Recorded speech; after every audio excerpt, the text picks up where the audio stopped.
Hi, welcome to tasty testing. இன்னைக்கு ரொம்பவே simple and டேஸ்டியான முட்டை பணியாரம் எப்படி செய்கிறதுன்னு பார்க்கலாம். அதுக்கு மீடியம் சைஸில் ஒரு பெரிய வெங்காயம் எடுத்திருக்கேன், ஒரு பச்சை மிளகாய், கொஞ்சம் கருவேப்பிலை, 2 முட்டை எடுத்திருக்கேன். 2 முட்டைக்கு ஒரு மீடியம் சைஸ் பெரிய வெங்காயம் கரெக்டாக இருக்கும். இது எல்லாத்தையும் பொடியாக கட் பண்ணி எடுத்துக்கலாம்.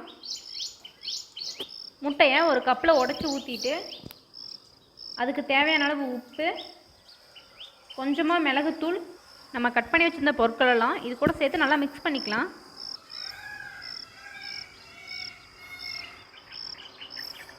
வீட்டில் இட்லி தோசைக்காக மாவு வச்சுருப்போம் இல்லைங்களா, அதில் சின்ன கரண்டியில் 2 கரண்டி சேர்த்துக்கிறேன். பெரிய கரண்டியில் எடுத்துட்டிங்கன்னா 1.5 கரண்டி மாவு போதும். எல்லாத்தையும் நல்லா மிக்ஸ் பண்ணி விட்டுட்டு நார்மலாக பணியாரம் ஊற்றுற மாதிரி ஊற்றிக்கலாம்.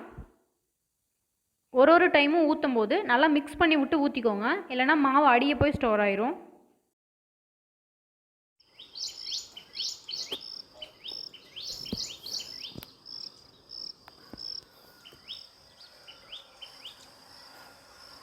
ஒரு சைடு வெந்ததும் திருப்பி விட்டு வேக வச்சுக்கலாம்.